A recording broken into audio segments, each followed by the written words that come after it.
and get things underway. We're going to start with Connor Laehn and Daniel Weiser. Now we are in, I'll remind you, we are in the open deck list portion of the event now, since we've reached top 8. So they are aware of everything their opponent can bring to bear, main deck and sideboards. I don't know that necessarily favors one player versus the other.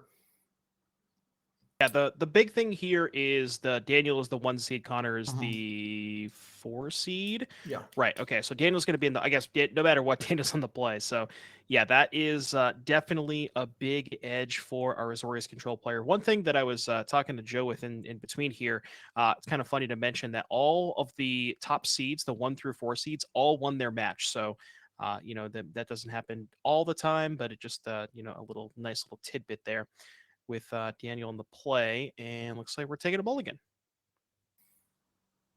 Okay, Connor with a grin there, and then see what the decision is. Now, if you're being on the play is favored in almost any matchup, in almost any format. Being on the play down a card,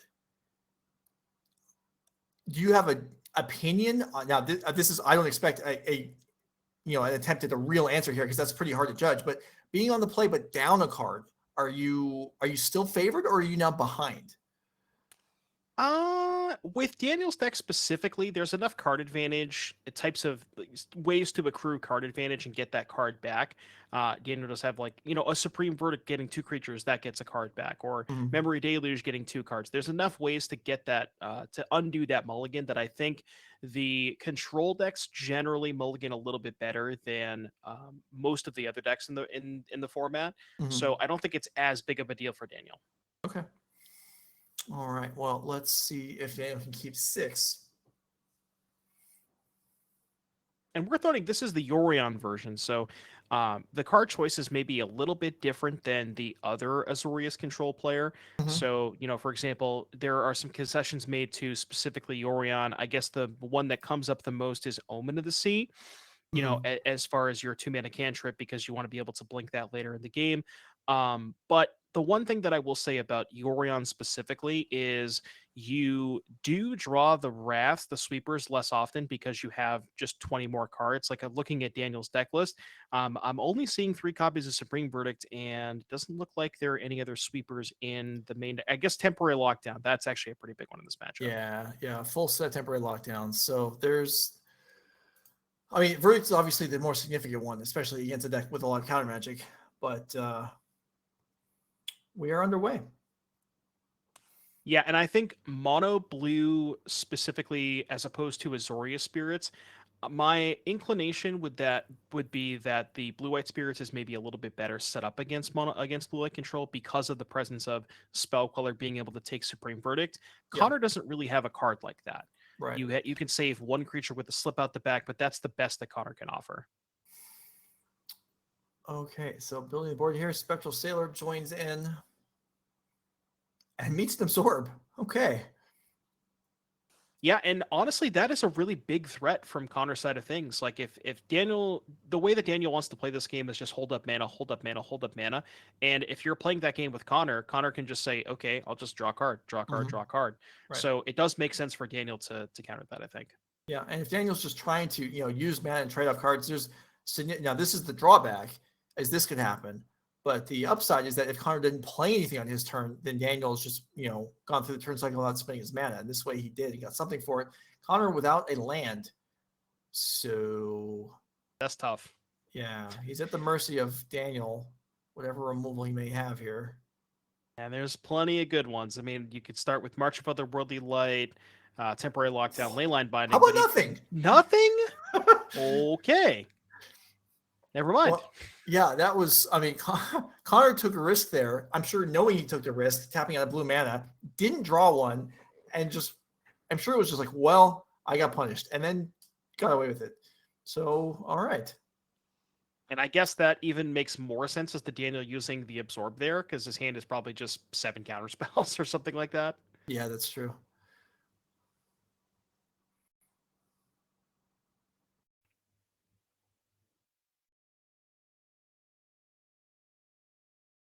This is Ooh.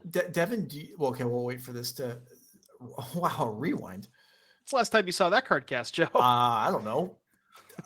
Decade more. I'm not even sure I saw it then. It was just a card that existed. I'm not sure I played it. Got played at all. Yeah. Wow, that's pretty strong. Into Deluge too. Yeah. What a turn. See, they were we always talk about how we can't have free spells in Pioneer. Rewind is the real offender here, I mean, that's pretty good, man. We should play that in Lotus. Counter your own spell, the just ritual. Sure. It only takes 2 land. All right, so here's Teferi dumping the spirit. Curious Destruction goes to graveyard, and well, that's pretty good for Daniel because, well, I guess the land could allow a creature land attack on the Teferi, but that's still... That's your whole turn, but it doesn't even look like Connor has a land here.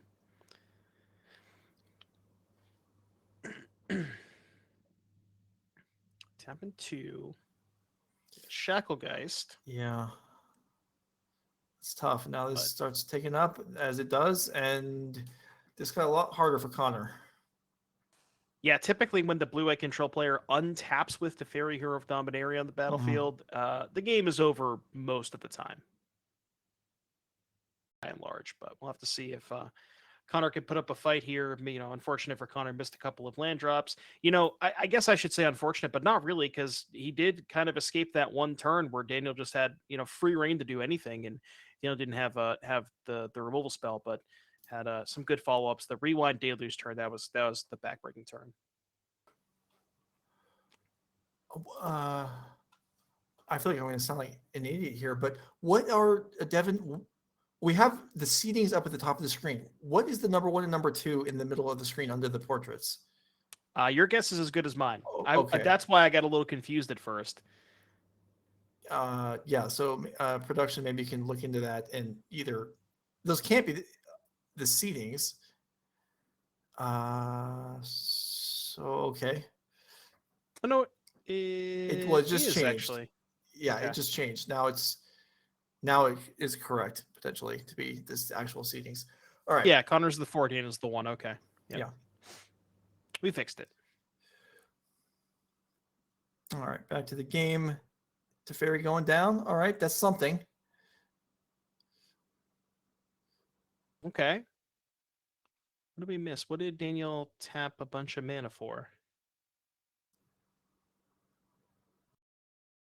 Confused. Any idea, Joe? Yeah, it has to. His memory deluge flashback is the only thing that makes sense, and there is. Okay. Yeah, got it. So, willingly giving up the Teferi in order to boost his hand with a dig through time, and now really doesn't need to do anything. Might have a second copy of Teferi or something. Daniel does have a lot of cards in hand. So we'll have to see where Daniel decides to go. But yeah, like you said, just doesn't have to do a ton. Connor doesn't have a lot of pressure here. Just a 2/2, still missing land drops. But we'll have to see where Daniel wants to go from here. 2 Field of Ruin, so that Faceless Haven going nowhere.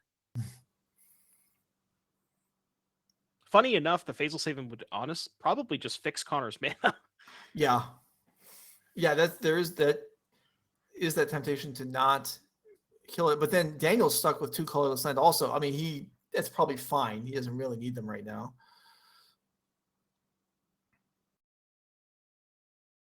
Then a Lantern Bearer? Yeah. I think.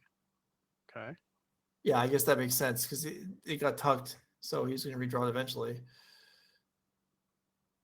Okay, so pre-combat the Lantern Bearer and not attacking with the Spectral Sailor, respecting a copy of Shark Typhoon. So if there was a Shark Typhoon cycled, Connor could just use the 2 spirits to tap the shark. Yeah, does make sense.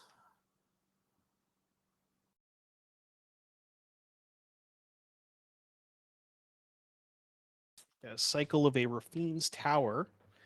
I don't know about you, Joe, but I feel like I'm getting a sense that Daniel's hand is maybe not the best. Although it's kind of hard to have a bad hand after resolving a 7-mana deluge. I mean, it could just be very reactive, and he just has. I mean, if he could have, either a Supreme Verdict or temporary lockdown or both, and just be kind of waiting for Connor to present enough worthwhile stuff to bother casting one, which maybe that we're at now. As you point out, Spectral Sailor is, a meaningful card. And Daniel's hand's probably pretty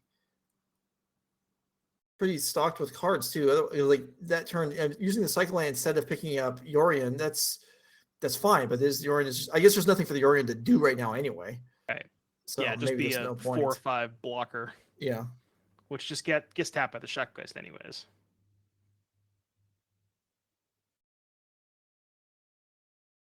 Yeah, Daniel really looking for something like a Shark Typhoon, maybe if he even wants to commit mana to a Teferi on his own turn, probably doesn't even want to at this stage.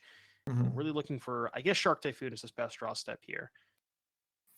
Yeah, no, that would be great. I mean, any one of his 7 sweepers would be fine. And honestly, he could do nothing for the next couple turns, and that would be fine too. Yeah, also true. I mean, he could make castle tokens. There's not like there's a blocker for them right now. Get in there. All right, we're making mana. All right, There we Supreme go. Verdict. Supreme Verdict. We know that's not getting stopped. Well, could be a slip out the back. That's the only thing that Connor could have here. Yeah. But. So there's a 3 for 1. So like you were saying, Daniel being down a card on the mulligan, he has more than made up for multiple different ways already. Oh yeah, we got that card back. We got that card back a couple of times. I think we're okay with the mulligan now. Connor still has a full grip, but still missing a land drops. Yeah. All right. Rattlechains comes in, or it doesn't. Is that Jawari Disruption? Sure is. You know it's real good when your opponent's missing land drops, Joe? Yeah, I know. That's unfortunate. Force Spike on turn 9. Yep, it's good. It's good. Can't do anything about it. And then of course the line comes off the top next turn for Connor. So that's how it's going right now. The daggers.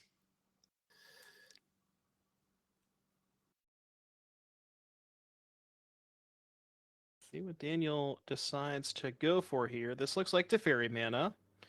We'll have to see if there is a response. Now, Lofty is counter unless you pay 4, but looks like we don't have that card. So Teferi is going to hit the battlefield and go upstairs, which will then allow Daniel to untap some lands, maybe hold up a castle activation, potentially Wandering Emperor, a plethora of things. But yeah, Daniel is definitely in the driver's seat. So what could Connor have going on here? He has a Curious Obsession in hand. That's really not going to cut it. And if Curious Obsession was printed in the current set, it might say, if the creature hit the opponent or a planeswalker or a battle. But now it actually is just creature opponent itself, right? It's not going to do him any good to enchant it, attack Teferi. Right. So that's a drag. Brazen Borrower in hand. I guess can add some power in the air. There's not really anything worth bouncing. Bounce Teferi to reset it, I guess, or make Daniel commit more mana. But yeah, like you said, it's just not really a lot of good options here for Connor. They're gonna go for Obsession. Oh, we're drawn. Love it. Upstairs. What are you gonna do? Block? Take 3. You see, if Daniel's drawing an extra card every turn with Teferi, and Connor's drawing an extra card every turn with Shacklegeist, then we're even, right? Surely? Well, Daniel Weiser doesn't think so. He's going to use like Ganjo. It's just sitting in hand. He's got enough lands in play. Take out the. Oh, this is brutal. Yeah, this is rough. Connor is getting destroyed, but he's still got the sideboard games coming. Game 1 has not been pretty. I mean, Connor's at 20. I'm just saying. Yeah, that's true.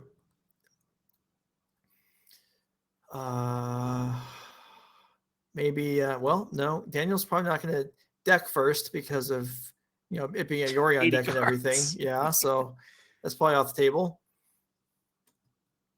Yeah, I wonder if you could just play a Yorion control deck with actual 0 win conditions, and your only win condition is just like Teferi or deck your opponent. Probably could. Hey, I don't think you're giving enough credit to the castle. No, you just don't. You don't play the castle. You just cut the castle. Okay. All right. All right, here Connor's baiting another Dwarf Disruption. Gets away with it this time. Imagine. Get Force Spiked on turn 9, get Force Spiked on turn 14. At least that would be consistent. Yeah, true.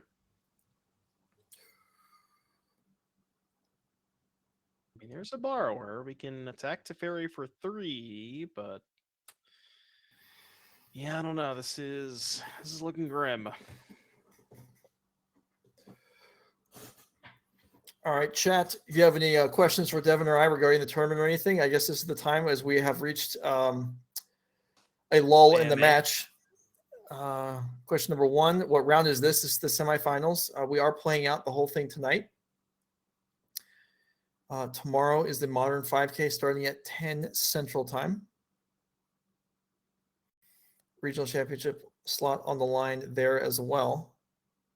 Oh, Joe, we have an update. Win condition acquired. I told you that castle's getting in there. He didn't put that castle on deck to not use it.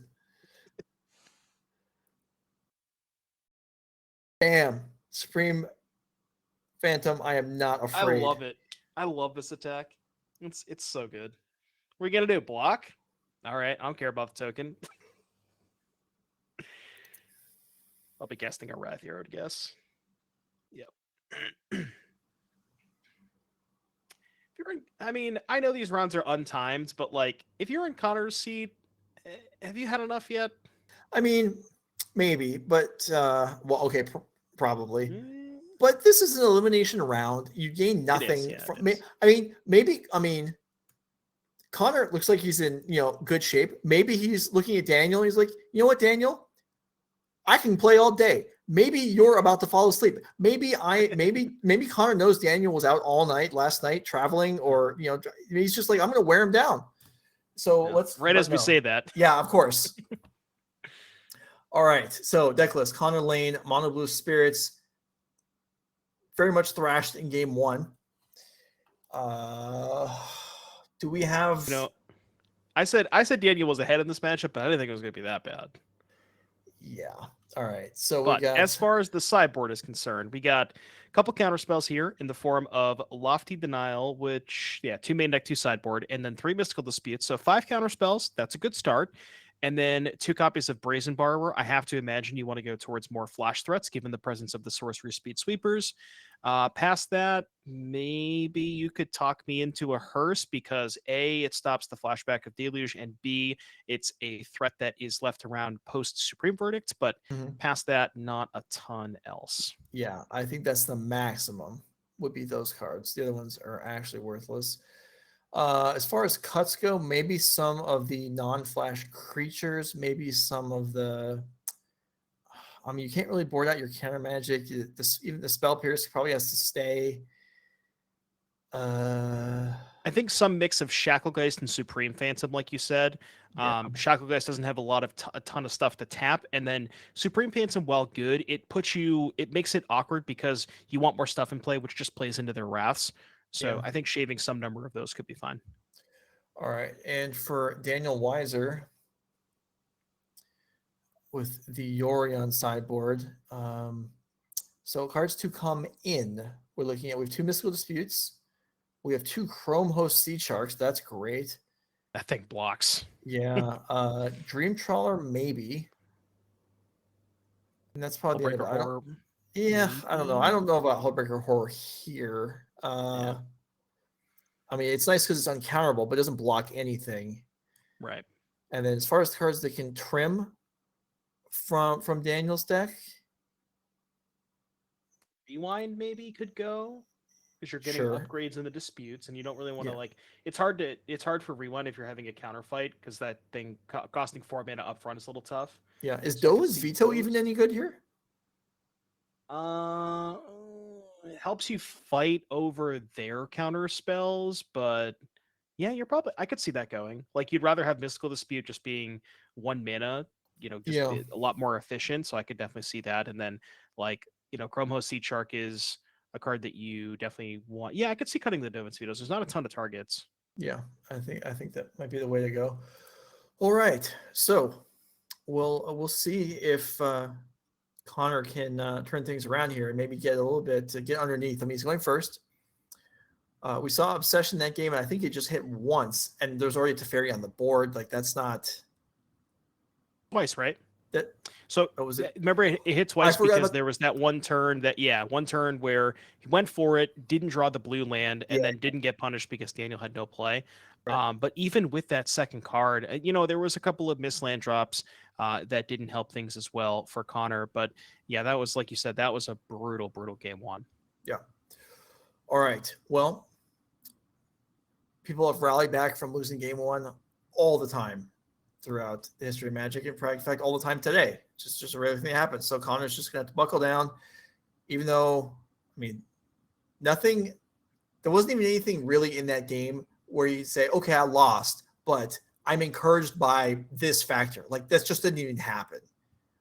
He got, destroyed right off the bat, basically. So, yeah, one drop, Obsession, Mystical Dispute, go from there. I mean, that's always possible. Yeah, the nice thing about the post-board games is now that you have access to Mystical Dispute and Geistlight Snare, you have a lot more one-mana protection spells, and that's really the important part, because you're going to get into these counter fights where where the blue-eye player is going to try to have a one-mana removal spell, something like a March of Otherworldly Light, and you need to be able to fight multiple spells in the stack in that one turn. So more one-mana counter spells along with the Spell Pierces and the Slip Out the Backs could be pretty good for Connor. Yeah. Okay. Question from the chat. Can we get an update on the other match? I'm actually not going to give you an update on the other match. In fact, I don't have one either, because we don't know whether we're going to end up showing any of it or not. And if we do, we want to be going in without, foreknowledge. Anyway, players are presenting, so let's go back down to the table, get things rolling, and see if Connor can manage a little bit better than game one.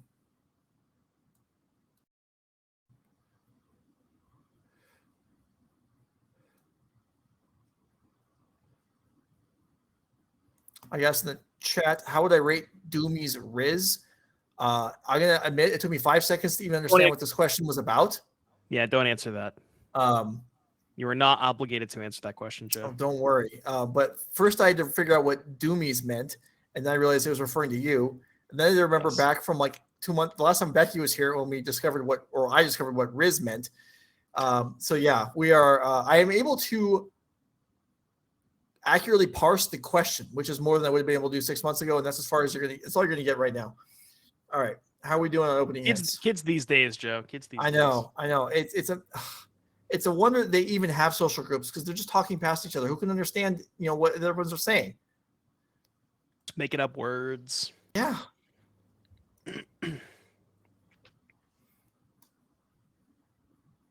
I still don't even know. We're not going to get into that, but I don't even know what Riz means. So you have more information than I do. Becky, it was just funny because when Becky was here, she more or less had an idea what it meant, even though not like a real definition. And then someone in the chat said it was just an abbreviation of charisma. Oh, I see. Okay. Yeah. I think. Something like that. Anyways, now that we've had our daily discussion on Riz, now we can get to the game at hand. Also, by the way, I just want to shout out to Daniel's turn one castle. I don't think throughout the entire tournament, you can correct me if I'm wrong, I don't think I've seen a single castle enter the battlefield untapped. Okay, Supreme Phantom, Curious Obsession. Does it land? Does it get in there? I mean, was it turned later than we suggested might be ideal, but better late than never, right? Yeah. Well, okay, it's in. Connect. Does Daniel want to fight? Now, Daniel does know about we're going to go for March on the Obsession, which plays around Slip Out the Back. However... Yeah, it works. I mean, that's the scary card out of the two, right? Even though generally when your opponent plays an aura, you want your 2 for, not even generally, 100% of the time, you're 1 and 2 for 1 them by killing the creature. But Daniel likes his cards in hand. He's going to go for this. It's maybe a little safer and gets most of the benefit and just takes 1 damage. And the nice thing about this line from Daniel, it gets around Mystical Dispute because, Connor only had 2 mana left over. Now, Connor does have post board, the 4 copies of Lofty, and I believe 2 copies of Spell Pierce, just didn't have one of those in hand, most likely. Okay, we're jamming. Yeah. I did see a dispute in Connor's hand. That is instantly getting disputed. Can't let that one resolve. No, that is very much a problem. I think we saw that in the last round where Mason and Dominic were here of a Chromo Sea Shark just completely stonewalling a board. Yeah, especially, against the spirit stack, their creatures are generally very small. So just 2/4 body with second Curious Obsession. All right, that's pretty good for Connor. Finds a land drop. Well, may have already had them, but plays the Faceless Haven. And yeah, okay. This is this is what we asked him to do. This is what he was looking for. Right. And now we have, a somewhat of a stable clock with all, a bunch of our mana left over, potential protection. And this is the exact spot where Connor wants to be in, assuming we dodge a Supreme Verdict, which does not look like Daniel has, or chooses not to go for it. Maybe he's worried about the slip out the back. So I have to see what Connor's follow-up is here. And the creature land too, pretty good if Daniel goes, well, never mind, there's a Field of Ruin. I always forget about that. But yeah, so forget what I was going to say. It still takes a moment to get around to activating it, though. But yeah, you're right. It's tough to get that through. In the meantime, right now, he doesn't have to worry about that. It's just get this Phantom through as many times as he can. And Daniel, I mean, isn't happy about this. Yeah, I wonder if Daniel's thinking about going for like a Wandering Emperor, but that's a pretty big commitment, and Connor can very easily deal with that for 1 or potentially 2 mana. So yeah, that's what Connor would be hoping for here is that Daniel jams things into taxing counters, and then he's able to keep drawing cards. yeah, that's the thing about playing against spirits. It really, and this is something that I've learned, I've played against this deck quite a bit over my course of playing in Pioneer.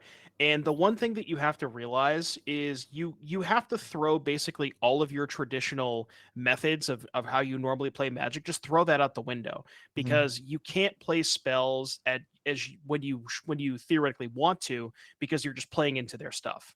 Right. Okay, this is interesting here.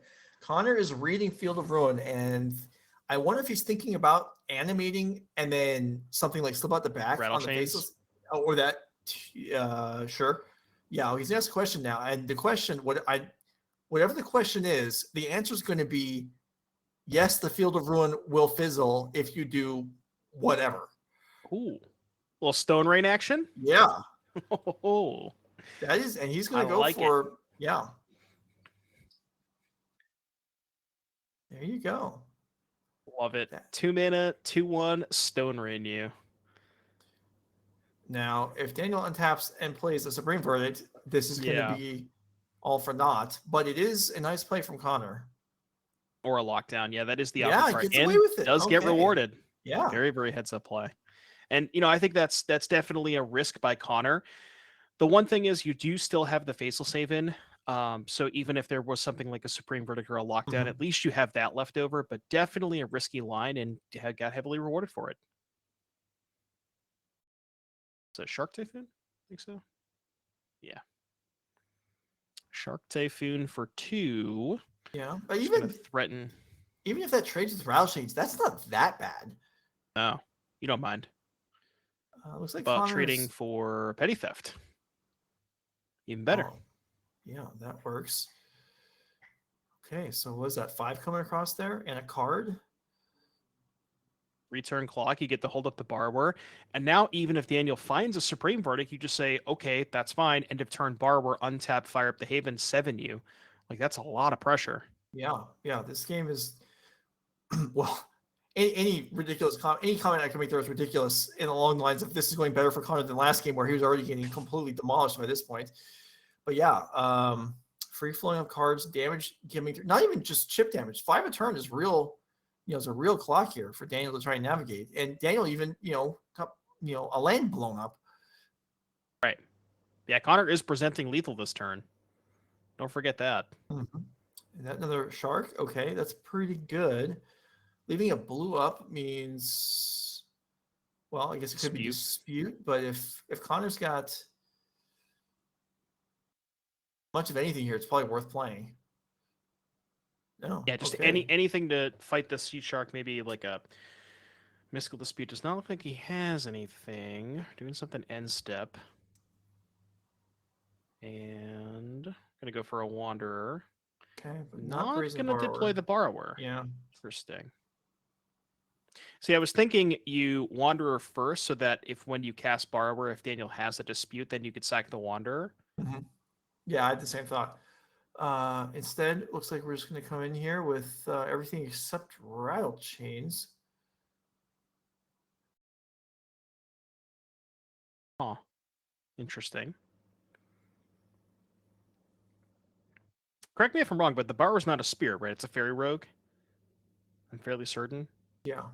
Because I was thinking you get a trigger off of the Mausoleum Wanderer, but you can't do that with the Borrower, so maybe he has another Lord in hand to flash in, potentially?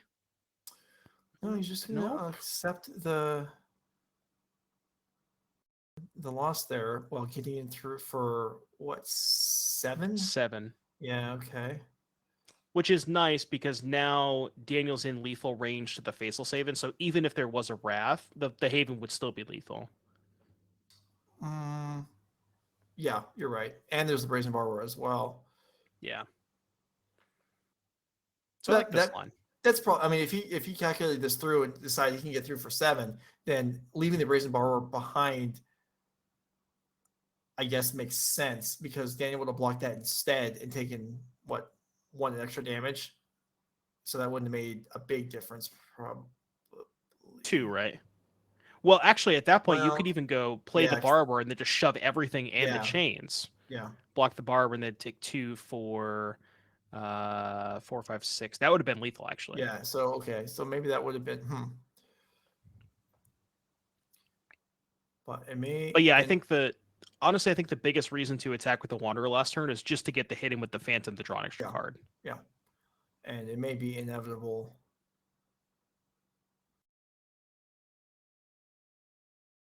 We get a settle the wreckage check. I don't believe I saw any. Oh boy. He always got to make the check, though. And he's our open deck list, so I don't think I saw any. I'm not seeing any main deck, and I'm not seeing any sideboard. No settles.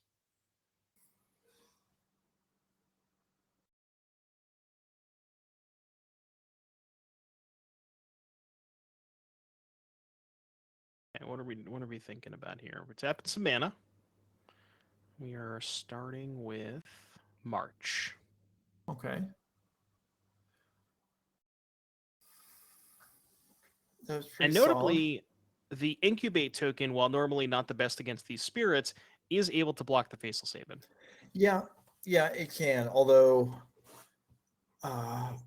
Chrome Shark, keeping up with your incubate tokens is really taxing on your mana. But in the long run, yes, I agree with you. I don't think it'll bail him out this turn, but it does make a difference. Yeah, I guess. What if Daniels maybe has an Absorb? Is that even enough, though? Absorb? No, because we can even Mausoleum Wanderer the Yeah. Absorb. I don't think there's any way out for Daniel. All right. Well, if this Phantom drops, then it's Chrome Shark left facing down. Just 2 fly. I mean, Borrower, too, though. well, he can't cast the bar with this. Oh, he can. The Faceless Yeah, the Haven. I Haven. missed that. Yeah. You're right.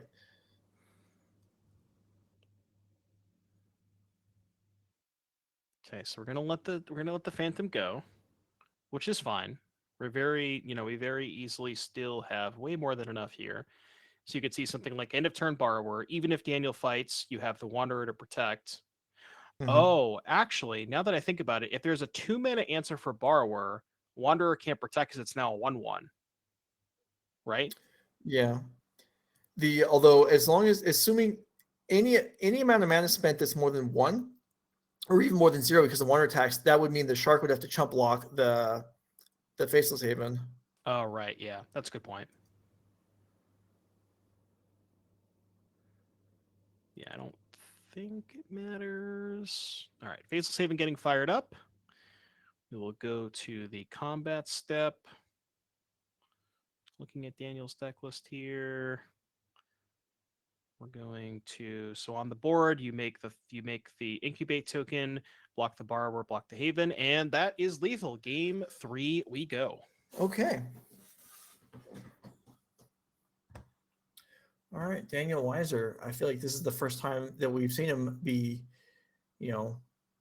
what is that? He bleeds. Maybe he can be killed. He is human. Yeah. Is that like when Steven Dykeman loses a match? Along the same lines. All right, so yeah, well, I don't think we really saw much from the sideboard there. I guess we saw the Sharks coming up a little short, but they do matter, obviously. I mean, disputes. Yeah, we've been through this already. Really, it's the Dream Trawler. Did Dream Trawler come in or not? We don't know. Other than that, it seems pretty clear what Daniel chose to do. If you can resolve Dream Trawler, it's probably not beatable, but good luck resolving that against, the amount of counter magic in the mono blue deck. Yeah. All right, and I guess we can, for anyone that just showed up, you can see Connor's deck list here. You can also see it on MTG Melee along with everyone else who played in the event. All the deck lists are there. If you search up the date and you find the Nerd Rage Pioneer 10K, that's where we are. So, Devin, while players are shuffling up there, based on what we've seen over the last few hours, if your next, let's say next week, we'll stop short of the RC, but like if you're playing a lesser event, like an RCQ or FNM or something next week, or even on Magic Online Challenge, are you playing Boros? Are you anything change your mind today?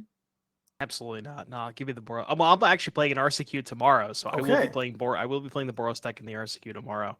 I don't know. It's just like the deck, it looks so impressive. I know Cliff actually lost to our mono blue player in the quarterfinals, but the deck just looks so impressive. It puts on this incredible clock. It's the people, like I said, people aren't respecting it as of right now. Maybe that's going to change in the coming weeks, but yeah, I think that deck is really, really good. Now, we were talking about Dallas earlier, and I know we had this little conversation. I know Dallas isn't tomorrow, but what are you thinking about for Dallas? I mean, all of my practice, all of my experience in the format basically is on Lotus, going back, months, even at this point till through like last October. I don't really want to throw away all of that experience, but I'm not confident that, things look great for Lotus right now. So we'll see. I've got 2 weeks to figure out, and I had been spending a lot of time on standard for the Pro Tour and limited and everything. So I really only in the last week have really kind of kicked Pioneer back up going again. It's going okay. I'm losing to a lot of fringe decks, which is like normally you just try and accept that and don't worry about it.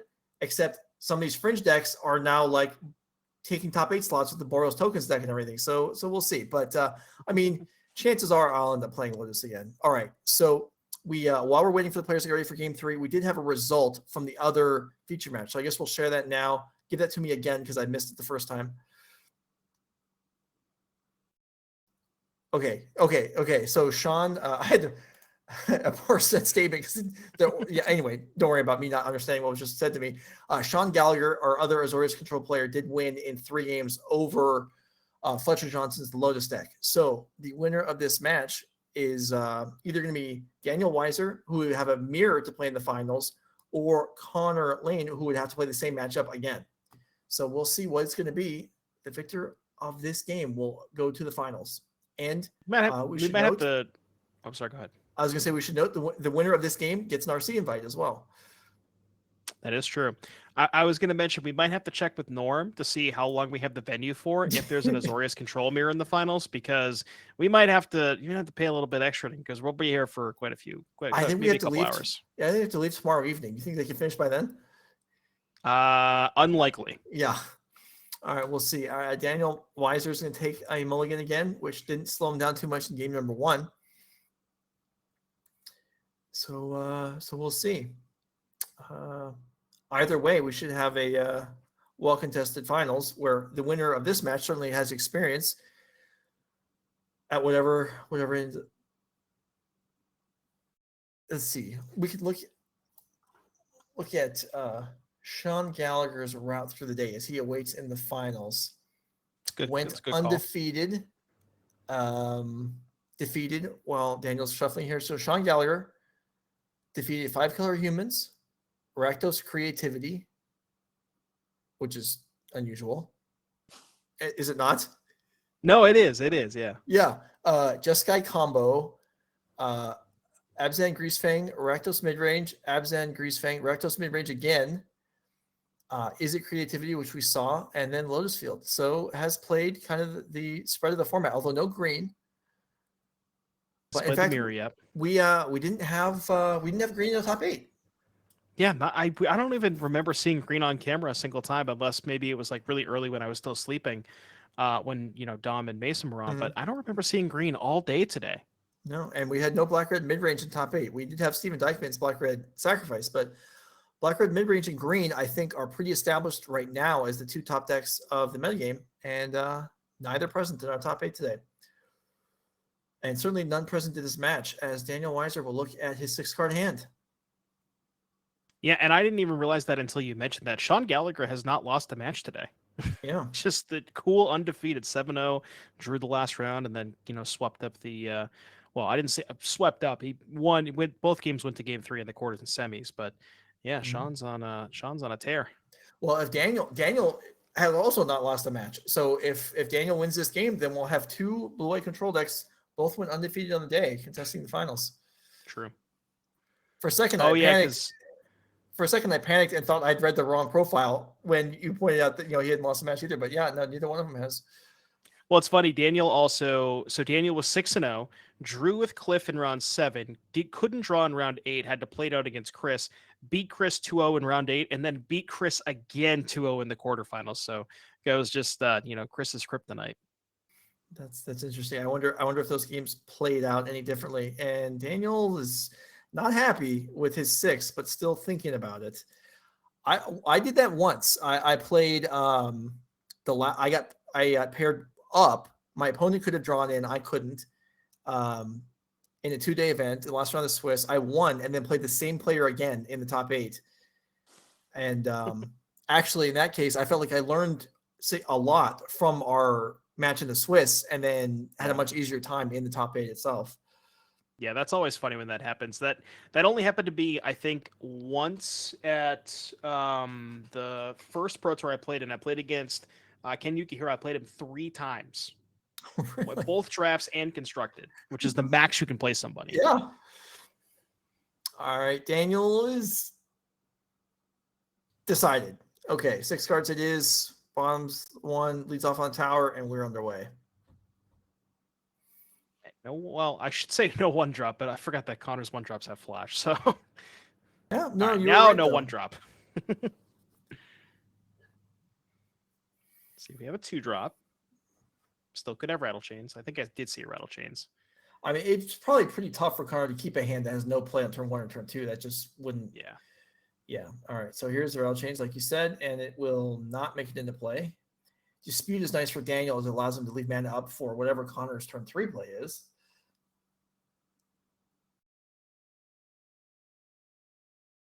Maybe Connor's looking for potentially a 2-drop plus a Dispute or Spell Pierce of his own.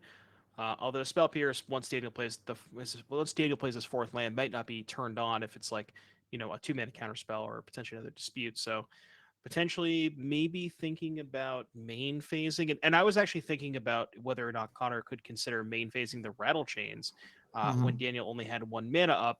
Now, given that it was Dispute, would have got maximum punished, but I was thinking about that. Connor does have a Dispute in hand. Those are pretty easy to spot, the promo copies. All right. Own to the Sea. I can't imagine this gets countered, and it does not. Sea Ordain.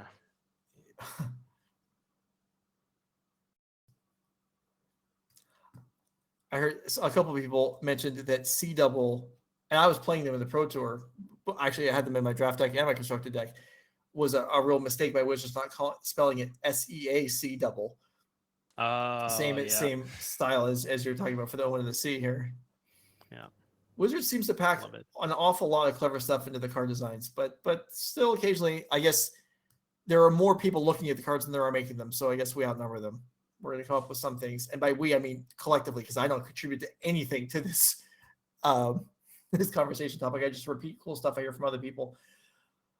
All right. Well, thankfully, most likely, thankfully, they don't ask us for design advice because then, all hell would break loose at that point.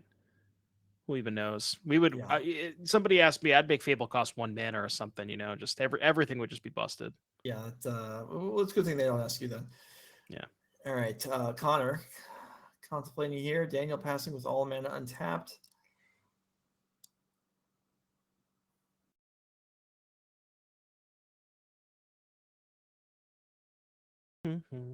We are thinking for Connor on tap with the Shacklegeist. Obviously, a lot to think about here from Daniel's side of things. Could have Shark Typhoon, could have Wandering Emperor, plethora of things. So we're just going to go attack.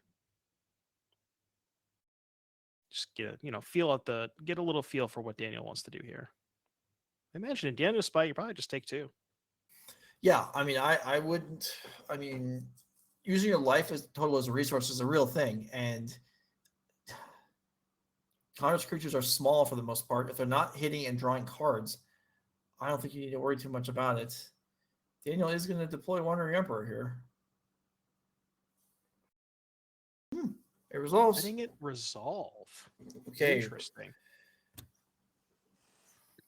I mean, I guess Rattlechains counters it effectively because making a token here doesn't matter too much. Right. So my only issue here is this line's a little sketchy against the sweeper because you have 2 disputes in hand. Obviously can't counter verdict, and you only have 2 mana to counter a temporary lockdown. Yeah. So because we did see the 2 disputes, I couldn't get a glimpse of whether or not Connor had, say, a lofty denial or anything like that, or maybe a spell pierce. I guess spell pierce wouldn't stop verdict, but you can't do anything against that either way.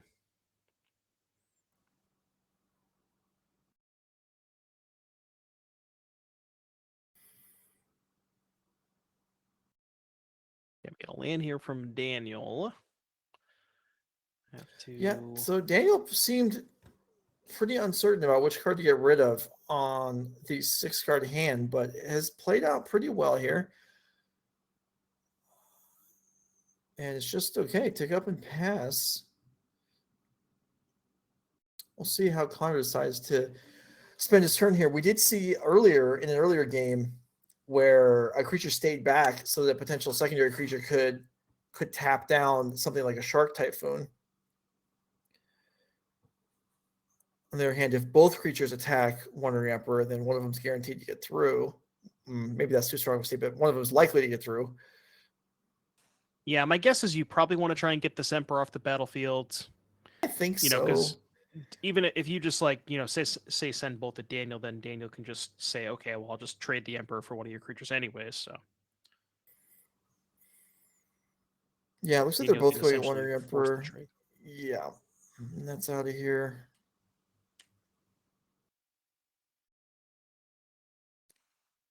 And castle activation. All right. This probably feels good for Daniel that he got the opportunity to do this instead of having to react to something else. Right. I mean, look, at least from Connor's perspective, at least that's not the Castle Ardenvale. Because then the 1/1's just that's the pressure, Then we can race. Yeah. All right. Did 2 stay on top? Oh, we still got 1 in hand. Okay, 1 stayed on top. There is a temporary lockdown in hand. I wonder why Daniel didn't cast that last turn. With 2 mana left over. I guess maybe fearing Lofty Denial? I feel like a pretty good spot to use that, though. Not sure. All right, well, here it is now. Maybe it's Absorb. Yeah, I was going to say maybe with Absorb back up. This will grab both creatures and also the Omen of the Sea. Yeah, I would have to imagine there's an Absorb. Yeah. Maybe maybe unlike the scenario where this resolves and with the trigger on the stack, he sacrifices Omen of the Sea, but I don't expect that to happen. I don't think it's worth scrying is worth tapping yourself out there. Right, and if Connor's only interaction is mystical disputes and maybe has something else, do you even fight over this? Is the question. Okay, well, I like this play. Yeah, sure. Otawara, the Rattlechains. This is gonna, okay. So pick it up and then lockdown. Yeah, that's not too bad. Save one of the creatures. We're gonna pick up the Yorion. Now, funny enough, the Yorion blinking the lockdown gets the creature back, which also gets the Omen of the Sea back to give you another trigger, and then Yeah. lockdown comes back, and so it's kind of just like, yeah, you're basically just getting a free card out of it because you would still get the lockdown back, but you'd also get the Omen trigger. Right, you get a free card and you gobble up any additional creatures on the board, like the Shacklegeist that's on there now. So that's a real threat for Connor to have to worry about. Yeah. And Yeah, knowing that it's one is, there face doesn't up. mean it's comfortable. True. Just because you know about it doesn't mean you can do anything about it. But yeah, Connor playing this game very patiently. I like the pace of threats. Daniel, it looks like we got 4 cards for Daniel and I think 6 for Connor. We still know about those 2 mystical disputes. Haven't really found a good opportunity to use those yet. Daniel's going to fire off a castle activation. I think we're going one on top, one on bottom. Not attacking there, presumably in fear of a Shark Typhoon, but that's just giving your opponent a free castle activation. I mean, that's your position's not going to necessarily improve if you're both doing nothing and Daniel's castling. Right. If you're both staring at each other, Daniel has a massive advantage. You do have to put, like, Connor, the onus is on Connor to put some amount of pressure on Daniel. Yeah.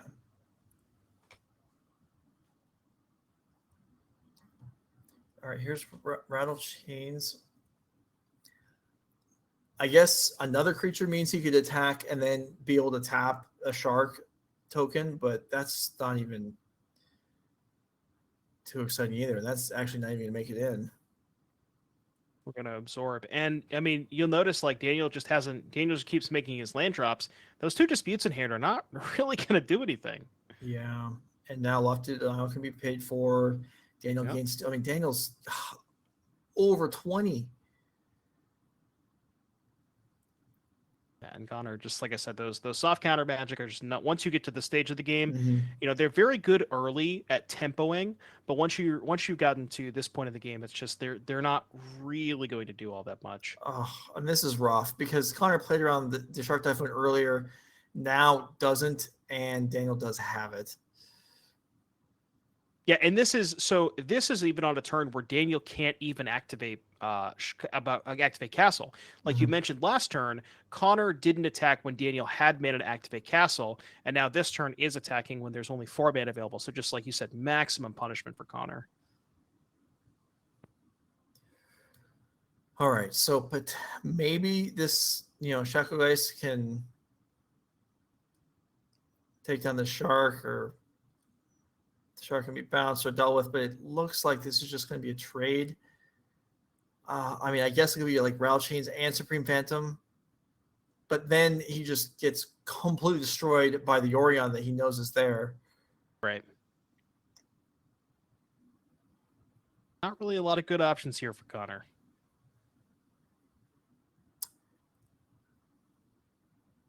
No, that accurately sums up the position, I would say. But even when there's not many good options, sometimes that means you take bigger risks. You're right. I mean, at this point, Connor kind of has to, right? Yeah, but it's yeah. I mean, it's tough. It's not even clear what the risky play that might pull you out of this is, because it's just Daniel's base is so solid here. He's not really giving any windows for Connor to take advantage. And what is Connor supposed to do? Another land, and he can play Yorion through 1 dispute. I mean, we know there's 2. Daniel doesn't know that. But there's also no reason. He doesn't need to do anything still. Yeah, there's no pressure. He's also at 21. Worst case scenario, he takes a couple of hits from this Ascendant Spirit. It doesn't even matter. If we are going to go for the Yorion, okay. I'm almost certainly that has to get double disputed, right? Or maybe Lofty. Yeah, no, we're going to dispute. Okay. Finally get some use out of those. I mean, it's 2 for 1, but it is a start. Yeah, it's something. If there's a Curious Obsession to follow up here with the Rattlechains still in hand, like that's, something. At least the Yorion's guard. It's yeah, 2 for a companion. It's even worse than a 2 for 1 almost. Right. Yeah. But that's like just 2 for a half. Yeah. The worst part about this too for Cotter is that there's not enough pressure, right? So Daniel has the castle in play, which just allows him to sculpt perfectly, and he's always going to draw gas, or have a higher likelihood of drawing gas. And the way around that for Connor would be, okay, if I had more pressure in play, I could get the game over with before Daniel finds enough spells off of that castle. But that's just not the case here. No.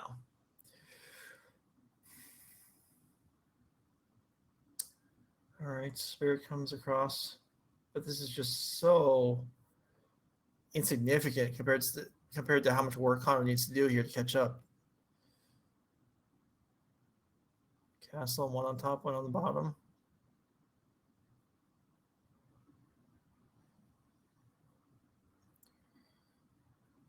Every time you see Daniel put a card on top for Connor, that your gut must sink a little bit. Yeah, because he's only digging for, I mean, he's just going to be drawing Shark Typhoons, Sweepers, maybe Chrome Seed Shark. What else does he even want at this point? He may not even want counters at this anymore. Yeah. All right, Ascendant Spirit on the final chapter is a legitimate threat. Something. Yeah. Yeah. It's definitely something. We still have the Rattlechains up, I think. Yeah. But that was the same Rattlechains that we bounced, right? Yeah. Okay.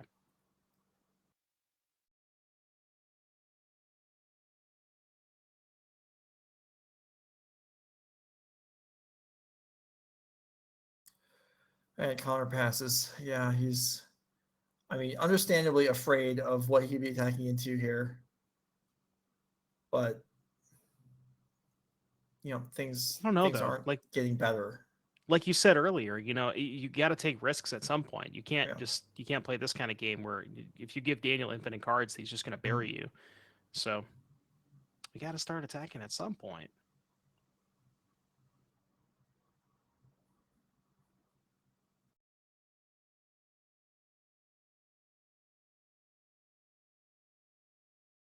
And if you're Daniel, you just have to, you're ahead. Just play solid. Try not to mess up. Try not to, even if you do, or at the point where, some number of mistakes are going to be over, you can overcome them here, and just keep doing your thing and grind it out. And eventually your opponent will run out of cards or give up. There's a verdict just to kill Ascendant Spirit. And yeah, it's probably a pretty reasonable decision. I mean, Daniel's got a lot of cards in hand, I think. And that Spirit is somewhat threatening. Is that the trawler? Yeah. Oh, did we finally resolve the trawler? Daniel's not even thinking it's going to resolve. And Connor's like, a little smirk is like, fine. I guess. Yeah. And now Daniel's tapped out, but what does that even mean? I wonder in Connor's position, if I had a counterspell, I might just let it resolve to just have Daniel put me out of my misery faster. So. All right. Well, I guess Shacklegeist is required now.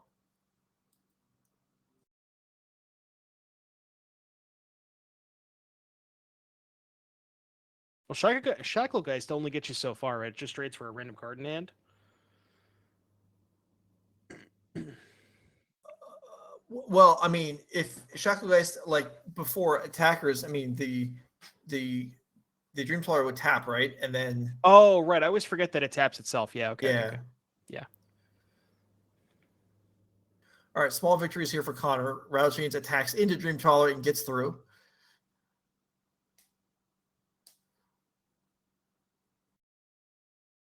Interesting. Daniel draws a card. Both players look at each other as if something might have been, it was an offer of, can I go to combat or not? Oh, I see. Yeah, no, Daniel knowing that Connor has the Shacklegeist in the deck. Well, potentially not in the deck after Sideboard, but. Okay, Dream Trawler connects once. Life total swing +6 in Daniel's favor. Actually, it's 8, isn't it? And the card is drawn.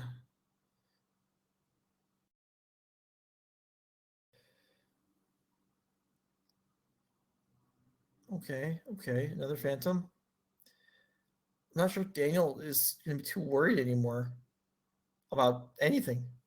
Well, Joe, we could talk about like what we're having for dinner tonight, maybe, or I don't know, but I'm ready potentially. for it. I mean, I'm hungry already, and we still got another round to go, and it might not be a We short also. round. I was just gonna say we might be here for a while, Joe. Yeah.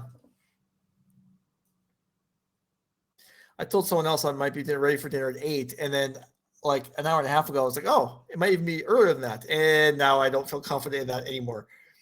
But I mean, we're here to have magic. We're here to do magic, right? To watch magic, to play magic, to enjoy magic, and those of you that are here as well. Yes, we are looking at what is likely a blue-white mirror in the final. So, if you're interested in it's Yorion versus non-Yorion for some differences in the decks, but unless Connor Laehn pulls off quite the comeback here as Well, my assumption would be that Yorion is likely a favorite over non-Yorion, right? Yorion, that card's got to be good in the mirror. Mm-hmm. I have to imagine. The 60 card version would have an easier time boarding out dead cards boarding out dead cards. So maybe it gains some in the margin when you go into sideboard games, but we'll check out the lists when we get to the match. Meanwhile, here we are, Connor Laehn, Daniel Weiser, and we are getting towards the end. Connor is now committing more and more stuff to the board, probably thinking correctly that Daniel Weiser is not going to want a Supreme Verdict anymore. I mean, honestly, he could and probably still be fine. Yeah. Given that there's still those two castles. All right. There's not that many cards in Daniel Weiser's hand. I'm not sure Connor has any left. Yeah, I think this might have been Connor's last one. Yeah, this is a significantly growing Mausoleum Wanderer. So it should be 1, 2, 3. It should be a 5/5, right? I think. Does that sound right? 2 pumps from the 2 spirits that enter the battlefield and then 2 lords. Yeah, that sounds right to me. So we can trade for a shark. I mean, if he trades for a Dream Trawler, that'd be pretty good. Yeah, that's a good point.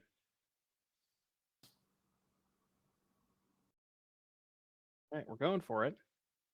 Make it a block. Nope, maybe not.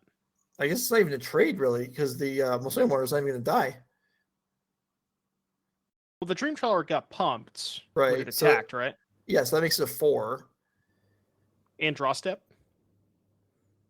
Oh, you're right. You're right. Okay. Yeah. But we're going to march the Lord here. That's a beating. All right. Well,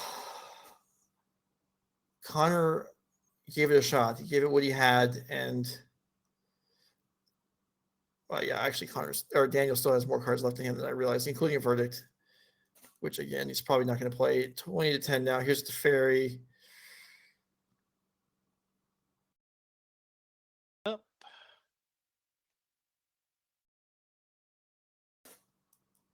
Even wow, 2 castles, Joe. Don't even get me started. 2 Castle Ardenvales. The first one's never enough, you know. All right, and there it is. Wandering Emperor will All right. prompt a concession. Connor Laehn, yeah, Connor Laehn battles it out all the way through, but does fall in the semifinals. And Daniel Weiser will advance to the finals and earn himself a regional championship invite to Atlanta if he doesn't already have one. So, well, that was a lengthy round. We've got one more. We've got 2 players left, and one of them is going to show up in the championship at the end of the year and get their own token from Inkling Customs, as well as picking up $2,400. We're going to be here a while, Joe.